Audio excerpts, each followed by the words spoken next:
جو کچھ آ رہا ہے 3-4 دنوں سے، اور ساتھ ساتھ کل اسپیشلی وضاحت بھی کی گئی کہ سیاسی مفادات کی وجہ سے یہ جو ملک میں انسٹیبلٹی کریٹ کرنے کی کوششیں کی گئیں، اب اس کے رابطے مل گئے ہیں. آپ سمجھتے ہیں یہ نیٹ ورک جو انارتھ ہو رہا ہے یہ پھر سیدھا کہیں بانی پی ٹی آئی خان صاحب کی طرف جائے گا؟ یہ تو مجھے نہیں پتہ جی، لیکن مجھے یہ ضرور پتہ ہے کہ جو تقریباً 100 یا 100 سے چند افراد زیادہ جو تھے وہ مئی 9 کے سلسلے میں ہمیں سپریم کورٹ میں جو کارروائی ہوئی وہاں سے پتہ چلا کہ وہ تعویل میں ہیں فوج کے، اور ان کو ملٹری کورٹس میں ٹرائی کرنے کا انہوں نے فیصلہ کیا ہوا ہے. تو وہ سلسلہ جو ہے، سوال یہ پیدا ہوتا ہے کہ جب وہ اپنے اختتام تک پہنچ جائے گا، کوئی رہا ہو جائے گا، کسی کو سزا ہو جائے گی، کسی کو نہیں ہوگی، جو بھی اس کا نتیجہ نکلے گا، کوئی اپیل میں چلے جائے گا، لیکن اس کے بعد پھر اس کو جو 9 مئی والا ایشو ہے اس کو پھر کہاں ہم لے کے جائیں گے؟ مطلب اس کے بعد کیا آپ کہیں گے؟ باقی جماعت جو ہے، جو کچھ ہو رہا ہے، جو کچھ ہم دیکھ رہے ہیں، ایک بات تو یہ ہے. دوسری بات یہ ہے کہ ابھی جو یہ گرفتاریاں ہو رہی ہیں ان میں کیا چارج شیٹ بنتی ہے، کیا ایویڈنس ہے، کوئی فون ریکارڈنگ ہے، کوئی ویڈیو ایویڈنس ہے، کسی کی شہادتیں ہیں، کوئی یہ دیکھنے میں آئے گا تو کچھ بول سکیں گے. ابھی تک تو بہت ہی ابتدائی مطلب مرحلے ہیں. ابھی جو 102 یا 103 والے لوگ تھے ان سے ہٹ کے اب تو یہ لیٹسٹ ہے نا، جیسے فیض حمید صاحب گرفتار ہو گئے. تو میں یہی عرض کروں نا کہ وہ ابھی تک میں صرف یہ جاننا چاہ رہا ہوں، آپ سمجھتے ہیں کہ جو کچھ ہوا ہے یہ خان صاحب کی طرف جائے گا، بانی پی ٹی آئی اس کی لپیٹ میں آئیں گے؟ دیکھیں جی، اس میں جو سب سے بڑی بات ہے نا، جو مجھے اٹریکٹ کیا جس بات نے، وہ اس بات نے اٹریکٹ کیا، یا میں بڑے غور سے اس کو دیکھ رہا ہوں، کیونکہ جو بیان ہے آئی ایس پی آر کا آفیشیل سٹیٹمنٹ، انہوں نے یہ کہا ہے کہ ہم سپریم کورٹ کے فیصلے پر عمل درآمد کرتے ہوئے یہ سارا کچھ کر رہے ہیں، انکوائری ہم نے کی. ٹھیک ہے نا جی. تو اگر یہ تو بڑی خوشائن بات ہے کہ اگر سپریم کورٹ کے فیصلے کو وہ اپنے سے بڑا سمجھ رہے ہیں اور اپنے تمام جو ماضی کے روایات ہیں ان کو پار کرتے ہوئے اس کو امپلیمنٹ کرنے آ گئے. لیکن سپریم کورٹ کے کچھ اور بھی فیصلے ہیں، تو اب ان کو بھی اتنے جوش و خروش سے جو ہے امپلیمنٹ کیا جائے گا، جیسے مثلا یہ جو ریزرو سیٹوں والا جس میں ایک نیا قانون بھی بن گیا کہ نہیں سارا کچھ. سو یہ ساری چیزیں ابھی جب ریسیس سے سپریم کورٹ واپس آئے گی تو وہ دیکھنے میں آئے گا کہ کس کروٹ بات بیٹھ گئی. لیکن میں ایک بات ضرور کہنا چاہوں گا آپ کے ذریعے سے، یہ پاکستان میں پہلی مرتبہ نہیں ہے. یہ پہلے بھی جب سیلف ایگزائل سے محترمہ بے نظیر بھٹو صاحبہ تشریف لائیں پاکستان، اس وقت بھی بہت بحث موازنہ ہوا تھا کہ ان کو ایئرپورٹ سے ہی گرفتار کر لیا جائے یا پھر ان کو گھر تک پہنچ لینے دیا جائے یا کیا کیا جائے. میں تو کہہ رہا ہوں کہ آپ کو عجیب لگے گا میرے منہ سے یہ بات آتے ہوئے، لیکن آپ رہا کریں، دیکھیں وہ جو کیس چلتے رہیں گے. چلیں ادھر رکیے گا. دانیال چودھری صاحب، یہ جو کچھ ابھی بتایا جا رہا ہے یہ تھا نا پہلے ہی ڈرائنگ روم میں وسپر تھی اس بارے میں کہ جی لانگ مارچ کی پلاننگ کون کر کے دے رہا ہے، پھر لوگوں کو اکٹھے کون کر کے دے رہا ہے. رابطہ کار جو ہیں وہ ایک ویڈیو آڈیو بھی آئی ہوئی ہے، بریگیڈیئر غفار صاحب کا نام آ رہا ہے جن کی گرفتاری کل شو کی گئی ہے. تو جنرل فیض حمید صاحب کی گرفتاری یا ان کو کسٹڈی میں لینا پھر اتنا لیٹ کیوں کیا گیا؟ یہ تو اب مجھے نہیں پتہ جی لیٹ کیوں کیا گیا. ظاہری بات ہے وہ کوئی شواہد وغیرہ یا کوئی ایویڈنس ہو تو پھر چیز آگے چلتی ہے. تو ان کے بقول میں دوبارہ سے دہراتا ہوں یہ بات کہ جو آفیشیل سٹیٹمنٹ ہے اس کے بقول یہ اب ولا عالم یہ پہلے ہی ہو رہا تھا نہیں ہو رہا تھا، لیکن سپریم کورٹ کے آرڈر نے یہ ساری چیز عمل میں لایا ہے.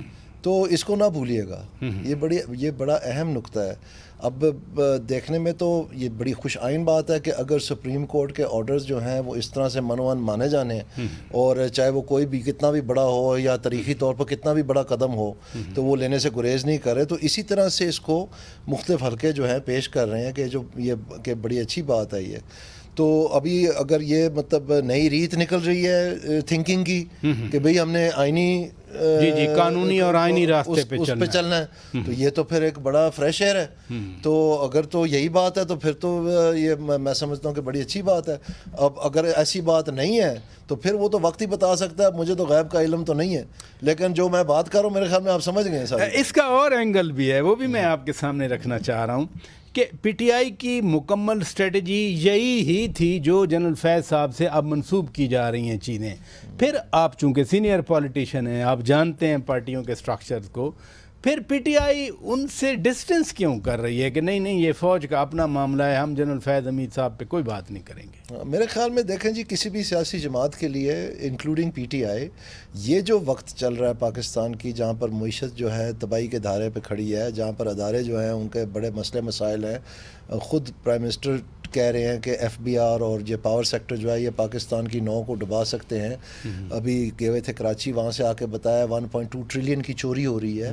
مطلب اس طرح کی رونٹے کھڑے کر دینے والی خبریں آ رہی ہیں ساری. خوفناک تو بالکل ہے. تو کسی بھی سیاسی جماعت کے لیے یہ پیریڈ تو بہترین ہے ڈک کرنے کے لیے. تو میرا نہیں خیال ہے پی ٹی آئی کو کوئی جلد بازی ہے کہ وہ ضرور آ کے تو یہ سارا کچھ اپنے گلے لے لے. میرا اپنا سیاسی اندازہ ہے، لیکن یہ ضرور ہے کہ وہ چاہتے ہیں کہ ان کی جو جائز مطالبات ہیں، جو جمہوری حق ہے، وہ بھی مجروح نہ ہو، اور وہ اپنے آپ کو زندہ رکھنے کے لیے اور خون کو گرم رکھنے کے لیے کچھ نہ کچھ کارروائی جو ہے وہ کرتے رہیں. اور میں تو سمجھتا ہوں کہ جو کچھ ابھی ہو رہا ہے، جو حالات بن رہے ہیں، یہ ابھی اب مہنگائی کی دوبارہ اوپر جانے کی باتیں ہو رہی ہیں ہر طرف سے، ایون اسٹیٹ بینک پاکستان کی کہہ رہی ہے، اور اسی طرح سے ابھی سردیاں آ رہی تو گیس کے بل اوپر جا رہے ہیں. تو یہ ہم سننے آ رہے ہیں، اخباروں میں آ رہی ہیں خبریں. تو یہ بے روزگاری جو ہے عروج پہ ہے، اور کرائم جو ہے وہ اتنا بڑھ گیا کہ وہ اسٹیٹسٹکس ہی غائب کر دیے ہیں، ان امپلائمنٹ کے بھی اسٹیٹسٹکس غائب کر دیے. آپ یہ دیکھیں کہ لیبر فورس سروے نہیں ہوا 2020 سے لے کے آج تک، ہر سال ہوتا تھا.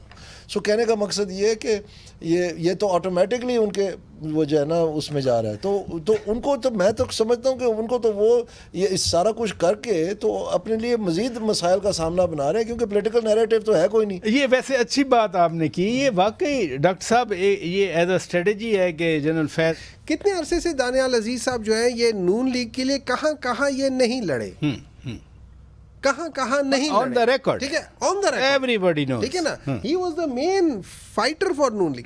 لیکن یہ پالیٹکس بے رحم ہے. اچھا، اس میں آپ کی پارٹی کے اندر ہوتا ہے کیوں everybody is trying for a post, وہاں پہ انٹرنل ایک کمپٹیشن ہوتا ہے، اس میں کٹ تھروٹ ہے، بڑی ظالم چیز ہے یہ پالیٹکس، ٹھیک ہے.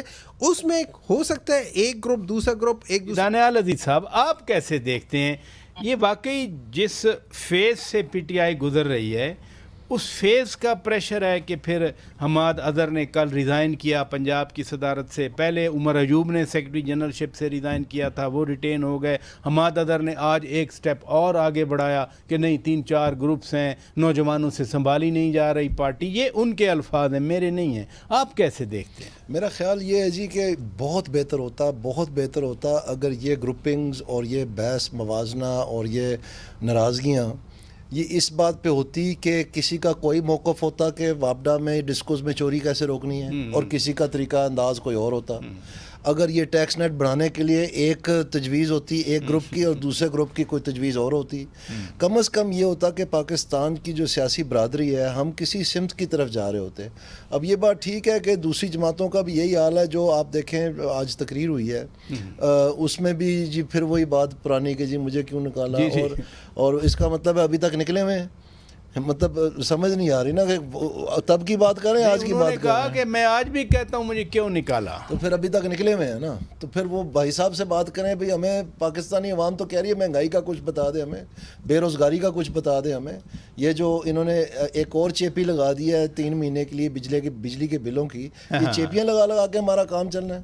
آخر کار میری بات سمجھنے کی کوشش کریں. جب تک یہ دیکھیں ہم 22,000 میگا واٹ ہم اس وقت دے رہے ہیں، 28 ہم دے سکتے ہیں، 4+2 جو ہے وہ آپ کی جو لوڈ شیڈنگ کی جا رہی ہے خیبر پختونخوا میں، بلوچستان میں، سندھ میں، وہ 4,000 میگا واٹ ہے. 1,000 میگا واٹ جو ہے آپ کو ایسی چیز کے چاہیے تھے جو 2019 میں آن لائن آنے تھے. تو آپ بالکل 28,000 میگا واٹ آپ کی کلین انرجی پروڈکشن کی ہے حد اور 22 پہ آپ ہیں, 6 آپ یہ ڈال لیں تو آپ کے کیپیسٹی پیمنٹ ایشوز تو آٹومیٹکلی جو ہیں وہ ڈسٹریبیوٹ ہو جائیں گے اور بل آپ کا قدرے نیچے آ جائے گا. تو بجائے ہم کہ وہ ٹھیک کریں کہ یہ چوری بند ہو, ہم یہ لوڈ شیڈنگ ختم کریں, میری عرض سن لیں. ہم پہلے بھائی صاحب نے, پرائم منسٹر صاحب نے 50 ارب اور جھونک دی اس آگ میں کہ جی 200 یونٹ تک کے لیے میں فری کرتا ہوں 3 مہینے کے لیے. اب جو ہے میاں صاحب نے آ کے 45 ارب اور جھونک دی اس آگ میں. او بھائی یہ حل نہیں ہے. آپ اصل بات پہ کیوں نہیں آتے جہاں سے پچھلے ستمبر میں آپ شروع ہوئے تھے کہ جی ہم نے whole of the government approach بنا لی اور اب ہم چوری روکنے جا رہے ہیں, تو وہ نہیں نہ رکی تو اس سال اور ہونی ہے, اس کا کیا کرنا ہے وہ بتائیں نا ہمیں بات. یہ ہم فون اٹھاتے ہیں میں نے 50 ارب روپے کا جو ہے پروگرام دے دیا, بھائی 3 مہینے کے لیے کون سی چیپی لگا دی. آپ ہمیں یہ بتائیں مستقل حل کیا ہے. مستقل حل, یہ بڑی زبردست آپ نے بات کی. بہت شکریہ جناب دانیال عزیز چودھری صاحب, آپ تشریف لے آئے. Senator doctor Humayun